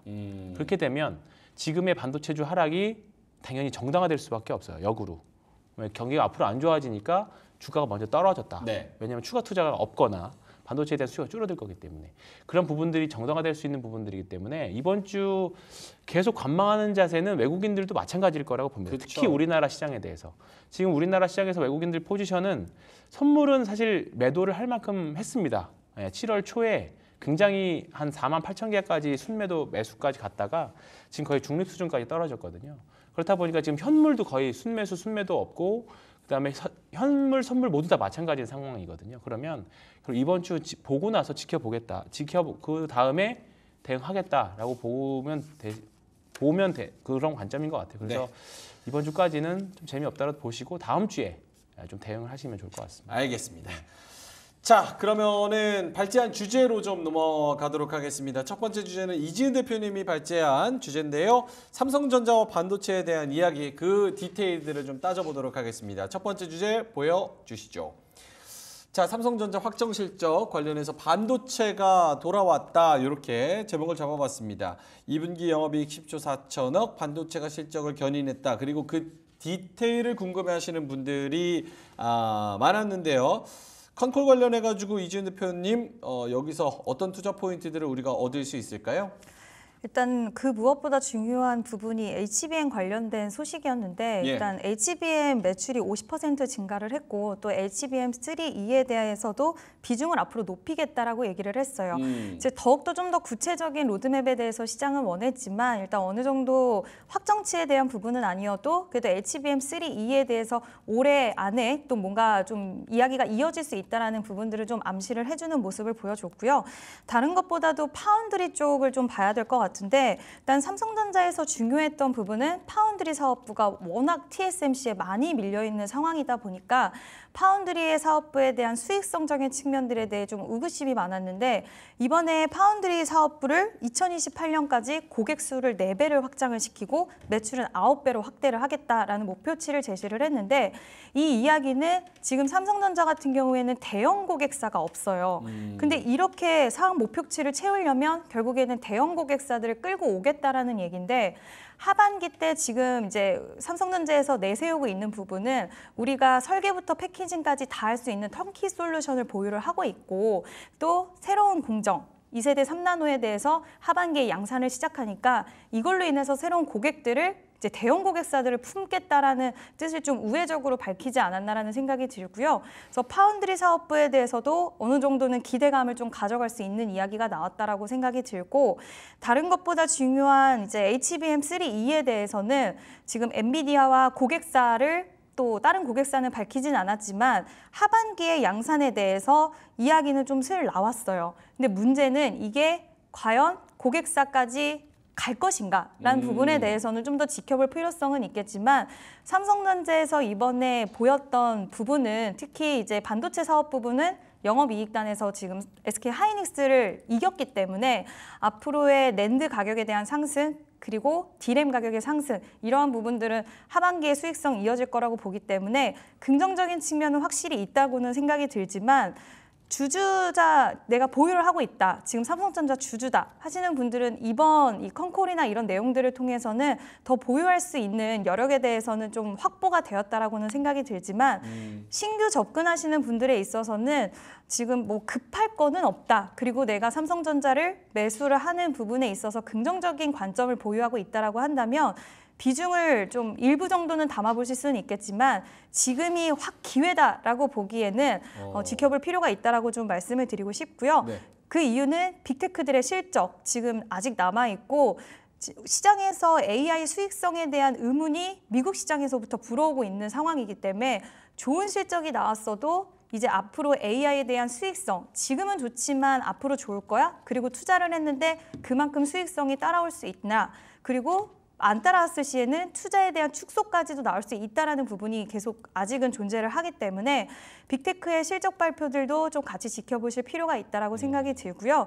지금 SK 하이닉스 같은 경우에도 오늘 하락이 좀 나오기는 하지만 그래도 제한적인 하락이 나와주고 있어요. 그 이유는 제가 생각했을 땐 시장에서 삼성전자가 HBM3E라던가 이런 그림들을 어느 정도는 제시를 하긴 했지만 과연 SK 하이닉스의 기술력을 넘어설 수 있고 이게 양산에서 고객사까지 갈 수 있느냐에 대해서 기대감은 있지만 확정적으로는 볼 수는 없기 때문에 하이닉스에 대해서도 부정적인 측면으로는 작용이 되진 않았다라고 보여서 다만 하이닉스는 지금 저는 기술적으로 굉장히 중요한 구간에 와 있다고 생각이 들거든요. 중요한 게 긍정적으로 중요합니까? 아니면 부정적으로 중요합니까? 저는 18만 4천 원 이 부분을 만약에 깬다 하면은 추가적인 하락도 나올 수 있다라고 생각해요. 단기적으로는. 근데 완전히 내가 이제 하이닉스는 끝났다라는 개념은 아니지만 어느 정도는 일시적으로 조정이 좀 나올 수 있다라는 부분을 판단을 했을 때 내가 투자자의 성향으로서 나는 장기적으로 하이닉스란 기업을 AI 시장에 대한 성장성으로 봤고 또 시장이 더 커질 거라는 걸 염두를 했을 때 가져갈 거야 하면은 그냥 고 하시는 거겠지만 지금 당장 최근에 많이 빠졌기 때문에 들어가신 분들은 당장의 반등 탄력을 노리고 들어가신 분들도 계시거든요. 근데 그런 분들한테는 오히려 저는 좀 한 발 물러서야 될 시기라고 생각을 하고 있어서 일단은 관련해서 반도체 기업들은 지금 급할 게 없다. 급할 게 없다. 네, 살짝은 관망하시는 게 어떨까라는 의견을 좀 드리고 싶습니다. 알겠습니다. 굉장히 길게 하시길래 급할 게 있어서 길게 하시는 줄 알았는데 죄송합니다. 다 설명하시고 급할 건 없으니까 네. 내년에 사라. 알겠습니다. 고맙습니다. 삼성전자 관련해 가지고 근데 지금 채팅에서도 이런 얘기가 있어요. 아 국장 이제 강아지판이구나. 테마빨도 끝나고 상한가 가는 거 하나도 없고 실적도 안 가, 테마도 안 가, 접어라 접어 이렇게 말씀을 하셨는데 오늘 상한가 가는 진짜 종목도 없고 삼성전자도 내용은 좋고 또 기대감 있는 부분도 있고 알겠고 하는데 이렇게 아무것도 안 먹히는 요 시장은 뭡니까? 스토리도 안 가, 뭐 대왕고래고 댐건설도 뭐 그냥 그렇고 물론 뭐 몇 % 움직이긴 하지만 예전에 그런 매기에 비해서는 상승 그런 탄력에 비해서는 뭐 그냥 지지부진해요. 네. 그런 거 보면.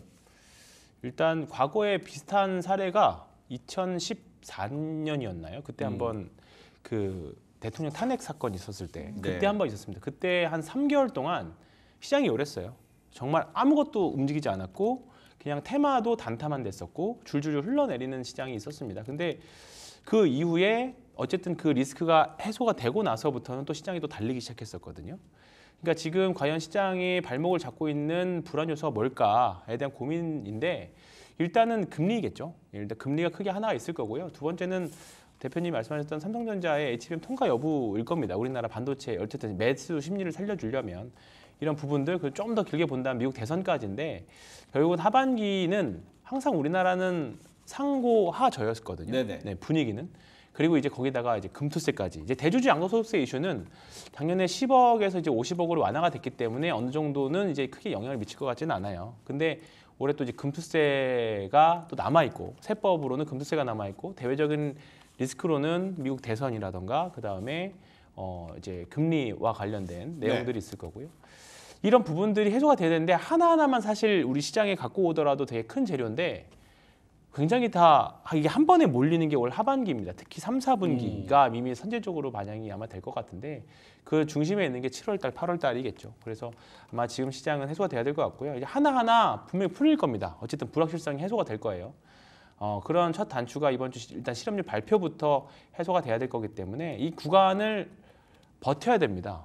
살아남는 게 중요하고요. 지금은 레버리지를 잘못 쓰면 정말로 뭐가 이제 사실 계좌가 많이 떨어졌기 때문에 빨리 회복을 하기 위해서 레버리지들을 많이 쓰실 건데 그렇기 때문에 최근에 신용잔고가 잘 줄지가 않아요. 근데 원래 주식이란 게 그런 거 아니에요? 남들 다 안 좋은 소리 하고 재미없다 그럴 때 사고 그죠? 남들 다 재밌다고 박수 칠 때 네. 파는 거 아닌가요? 맞는데 네, 맞는데 그게 불확실성이 언제 끝날지를 이게 더 모르니까. 길어질 수 모르니까 그런 거죠. 그래서 저는 차라리 바닥에서 어느 정도 올라올 때 확인을 하고 그때 하셔도 저는 늦지 않다 생각합니다. 알겠습니다. 네.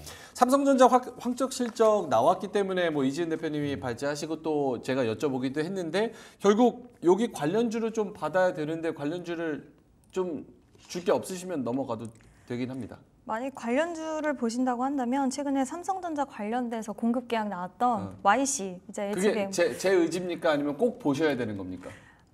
보셔도 좋고 안 보셔도 급할 거는 좋게 없지만 애매하게. 네. 보셔도 이제, 좋고 안 보셔도 네. 좋고 뭐. 근데 힘은 분명히 있다라고 생각이 들고요. 힘은 있다. 네, 오늘도 지금 7% 이상 상승세가 나오고 있는데 단기적으로는 상승세가 나올 만한 이제 이슈가 또 최근에 삼성전자 관련 공급 계약 체결 이슈가 있었기 때문에 지금 시장에서 삼성전자 관련된 이야기 나올 때마다 아마 이 YC라는 종목의 수급이 갈 가능성이 있기 때문에 좀 관심 있으신 분들 그리고 저도 관심 있게 보고는 있습니다. 요즘 탄력도는 YC가 그래도 제일 좋은 것 같아요. 네. 테크잉 한번 크게 무너졌었고.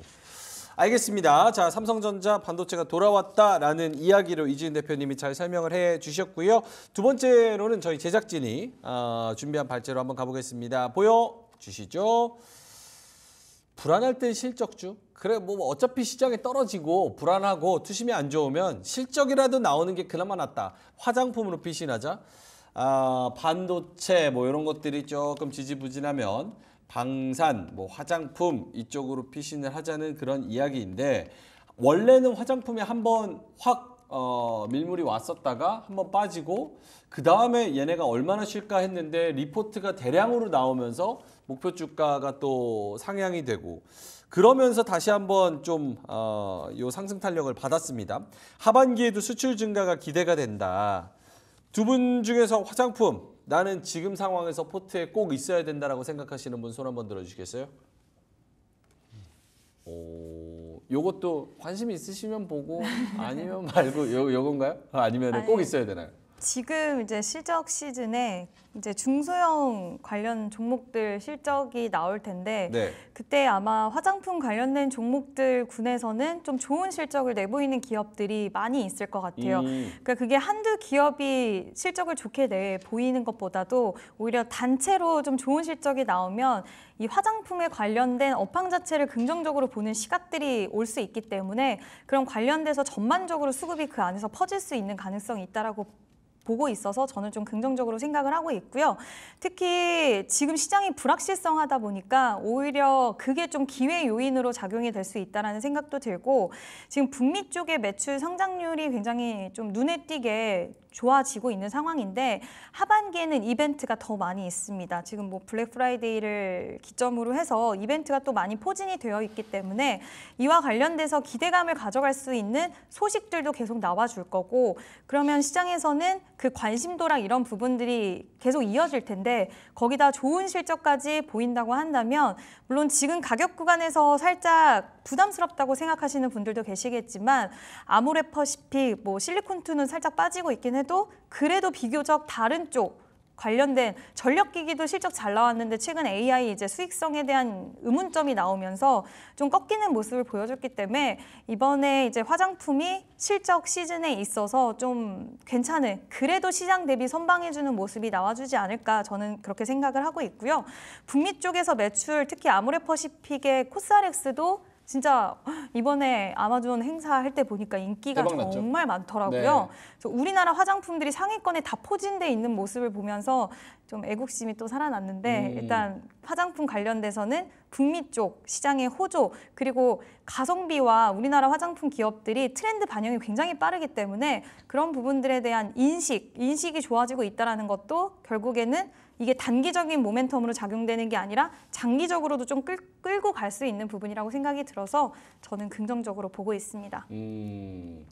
황희은 팀장님은 그럼에도 불구하고 손을 안 드신 이유는? 지금 만약 신규 진입은 저는 조금은 고민할 것 같아요. 네, 근데 그 말씀하셨던 논리는 저는 너무 맞다고 생각해요. 왜냐하면 이게 실적을 떠나서 이제 우리나라 문화가 수출하는 거잖아요. 근데 실적 뭐 이런 기업들의 뭐 이런 단발성 수출은 그럴 수 있는데 이런 문화는 정말 오랜 시간에 걸쳐서 수출을 하는 거잖아요.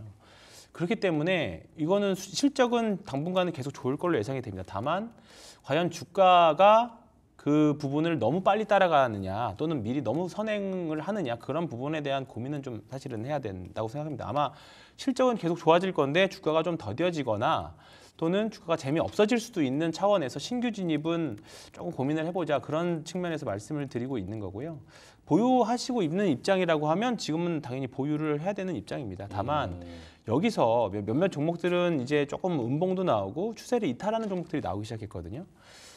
그런 부분에서 리스크 관리는 분명히 필요하고요. 만약에 신규 진입하실 거면 저는 차라리 더 높은 가격에서 올라가면 저는 그때 따라붙어도 생각합니다. 만약에 그렇게 올라간다라고 하는 거는 시장의 자금이 화장품 쪽으로 쏠리고 있다는 반증이거든요. 그러면 그때 다시 지금 약간 뭐 실리콘2부터 시작해서 시장 화장품 관련 주식들이 조금은 옆으로 지금 기간 조정을 보여주고 있습니다. 근데 그 부분이 과연 언제쯤 해소가 될까? 추세를 상방으로 만들까 하방으로 만들까에 대한 고민들이 지금 있는 시기인 것 같아요. 그걸 확인하고 하자. 네, 그런 생각입니다. 결국 뭐 타이밍의 문제이고 같은 거를 지금 줍더라도 이게 언제 갈까에 대한 고민을 계속 하고 있는 거기 때문에 화장품 내용은 공감 가지만 지금 신규 진입으로는 뭔가 고민을 해볼 그런 위치와 타이밍인 것 같다. 알겠습니다.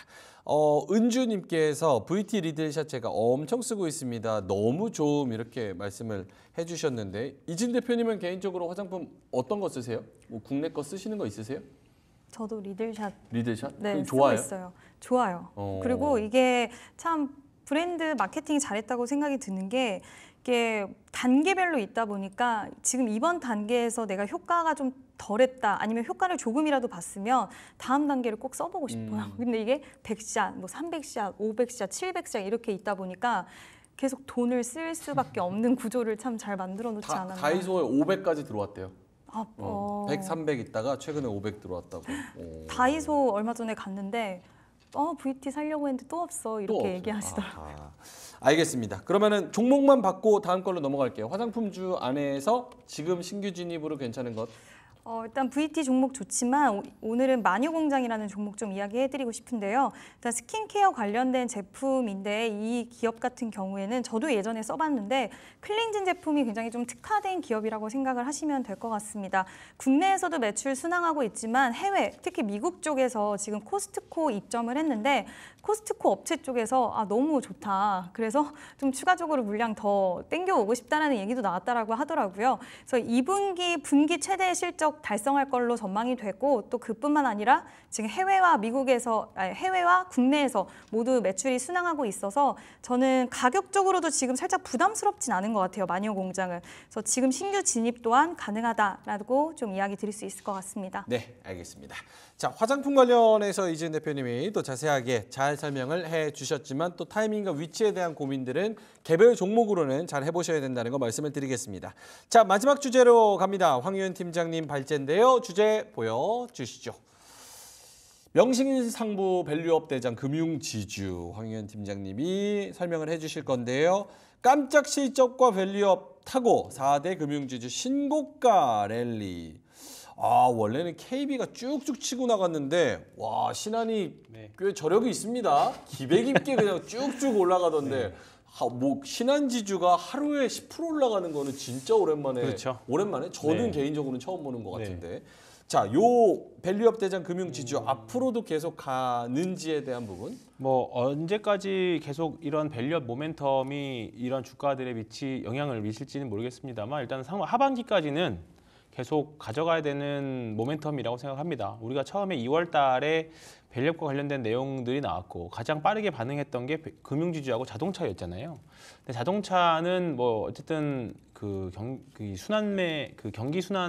경기 민감주기 때문에 조금 여러 가지 영향을 받은 것 같아요. 상대적으로 좀 더 빨리 오르긴 했습니다만 또 조금 최근에 주가 조정들을 보면 또 세게 또 조정이 나오고 있는 그런 모습들입니다. 근데 금융지주들은 자동차주들보다는 조금 더 정부가 원하는 밸류업 가이드라인에 가장 빠르게 응답을 할 거다라고 생각했던 게 금융지주들이었고 상반기 그리고 이제 2분기 들어서면서 3분기 이제 들어서면서부터 각 회사별로 이제 주주 환원책 외국인들이 정말 좋아할 만한 주주 환원책들을 발표를 하고 있습니다. 그런 부분들이 시장에서 반응을 하고 있는 거고 이런 부분들이 이제 향후에 금리 인하에 대한 그런 기대감들까지 겹쳐지면서 여러 가지 측면에서는 지금 금융지주들은 일단은 시장을 그나마 떠받치고 있는 게 금융지주인 것 같아요. 그래서 일단은 시장 주도주 관점에서 이게 과거에는 말씀하셨던 것처럼 신한지주도 그렇고 KB금융도 그렇고 시가총액이 30조 막 이렇게 넘기 때문에 변동이 크지 않았습니다. 그렇죠. 경기 방어주의 성격이 강했고 또 은행주 재미없다라는 거 강했죠.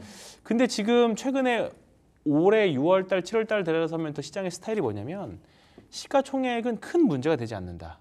시가총액이 우리 통상 시가총액 5천억 이하가 1조 하는 게 더 빠르지 않겠느냐 그런 생각을 하실 수도 있지만 지금 보면 최근에 신한지주 움직이는 거 보면 시가총액 30조짜리도 엄청난 변동성들 나오고 있고요.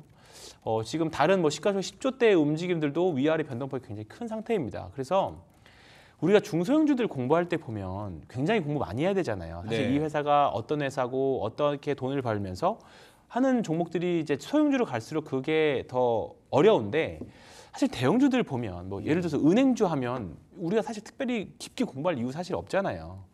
그리고 다른 대형주들도 마찬가지입니다. 그래서 지금은 큰 관점에서는 중소형주보다는 대형주 위주로 봐야 될 것 같고 하반기에는 더군다나 밸류업 이벤트가 이제 밸류업 ETF도 또 이제 형성이 되면서 수급에 대한 기대들도 있기 때문에 일단은 시장 방어적인 포트이면서 어떻게 보면 또 모멘텀 트레이딩까지도 같이 할 수 있는 섹터가 지금 금융지주입니다. 그래서 금융지주도 관심 가지고 보시면 좋을 것 같은데 일단 가장 변동폭 큰 거는 그래도 좀 적은 하나금융지주나 우리금융지주들이 좀 더 큽니다. 근데 대장 역할을 하고 있는 거는 신한하고 KB가 계속 왔다 갔다 하고 있는데 신한이 이제 대장이에요? 지금 시가총액으로는 여전히 KB가 더 큽니다. 그렇죠. 예, 근데 최근에 변동폭 보니까 신한이 나가려고 하나. 왜냐하면 최근에 자사주 매입이 사이즈가 좀 굉장히 큰 효과가 나왔거든요. 그렇다 보니까 항상 저희 내부에서도 KB랑 신한이랑 항상 누가 대장이냐 싸우거든요. 근데 그나마 이번에 신한 지주가 많이 올라가지고 특히 이제 신한은행 직원분들이 굉장히 좀 좋아하시지 않았을까. 네, 그 상황입니다. 근데 지금 흐름은 신한 지주가 훨씬 더 좋기는 합니다. 네. 알겠습니다. 은행주 계속해서 좀 좋은 이야기들과 좋은 흐름이 좀 나타나고 있는 그런 상황. 이준 대표님은 어떻게 그 금융지주, 특히 뭐 은행 관련주 이런 거 좋아하시는지? 네, 좋아합니다. 화장품도 좋아하고 금융도 좋아하고 삼성전자 확정실적도 좋아하고 뒤에 또 오후장 공략주는 다른 거 갖고 왔어요. 그러니까 네, 항상 아니, 주식을 너무 좋아하시네. 네, 천직이네요, 천직. 네, 주식 네, 매니아라서 다양하게 좀 긍정적으로 그럼 금융지주 중에서 가장 좋은 종목, 제일 좋아하시는 종목 하나만 꼽자면 역시 KB? 원래 KB였는데 지금 주주 환원율 50%를 제시한 게 최근에 우리금융이랑 네. 신한이었거든요. 그래서 이 두 기업의 움직임이 좀 더 탄력적인 모습이 나와주고 있더라고요. KB는 계단식으로 좀 상승을 하고 있다라고 한다면 이 두 종목은 지금 한번 급등세가 나왔다가 살짝 밀려있는 상황인데 오히려 매수에 대한 타이밍을 좀 주고 있지 않나라는 생각이 들고요. 일단 금융 관련된 기업은 이제 밸류업 관련돼서 가장 시장에서 원하는 부분들을 잘 제시를 해주고 있는데 이게 한 기업이 그런 게 아니라 모든 기업들이 다 그 부분에 있어서 충족할 만한 이슈를 내어주고 있기 때문에 외국인들의 매수세도 이어지고 있는 게 아닌가라는 생각이 들고 이번에 이제 세법 개정안에 대해서 발표가 지난주에 있었는데 아직까지 야당에 대한 반대가 여전하긴 하지만 결과적으로 좀 살펴보면 이제 부동산 쪽으로 우리나라는 워낙 투자가 편중이 되어 있다 보니까 네. 이 부분을 금융 투자 쪽으로 좀 끌어와서 장기 투자에 대한 부분들을 키울 수 있는 그 큰 그림이 있기 때문에 지금 정부에서 정책적으로에 대한 방향성, 이런 당위성에 대해서는 충분히 좀 있다라고 생각이 들기 때문에 더 구체적인 이야기가 나올 수 있는 부분에 있어서도 좀 기대해 볼 만한 포인트라고 생각이 들고요. 저는 금융지주 종목들은 그동안 시장에 소외를 많이 받아왔지만 지금 우리 금융지주와 신한지주의 움직임을 보면 약간 급등주의 움직임을 또 띠고 있기도 해서 충분히 시장에서 매력도가 있지 않나 이렇게 판단을 하고 있습니다. 알겠습니다. 자, 관련해 가지고 금융주, 특히 은행주는 그 안에서 뭐 선택지가 그렇게 많지는 않기 때문에 그 부분을 계속 좀 지켜보도록 하겠습니다. 자, 이렇게 세 가지 주제 해봤고요. 시간이 너무 없어가지고 두 분의 공략주 딱 종목이랑 그리고 저 투자 포인트 한두 가지만 딱 듣고 끝내겠습니다. 두 분의 공략주 보여주세요. 황희연 팀장님은 LS마린솔루션 그리고 이재인 대표님은 넷마블 가져오셨습니다. 1분씩 드릴 수 있을 것 같은데요. 우리 황희연 팀장님 LS마린솔루션부터요. 딱 중대형주 그 기로에 서 있는 이제 중형주 그나마입니다. 그래서 앞서 말씀드렸던 중대형주가 그것도 나는 싫다 하신 분들을 위해서 준비해봤는데 LS마린솔루션은 LS전선의 자회사입니다. 최근에 LS전선에서 계속 매수를 하고 있다라는 공시가 나오고 있고요.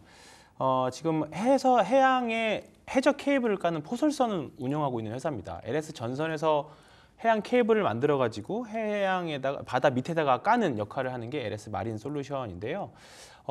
이제 계속 전력이 모자라잖아요. 모자라기 때문에 지금 그리고 이제 금리가 인하하게 되면 해상 풍력에 대한 수요가 또 늘어나게 될 겁니다. 그러면 해상 풍력에서 생산한 전기를 바다까지 가지고 와야 되는데, 육지까지 가지고 와야 되는데 그 역할을 LS마린솔루션 또는 LS전선에서 할 수 있기 때문에 향후에 수혜가 예상이 좀 되는 종목입니다. 알겠습니다. 목표가는 52주 신고가 그리고 손절가는 61선 이탈 시 LS마린솔루션 설명을 해주셨습니다.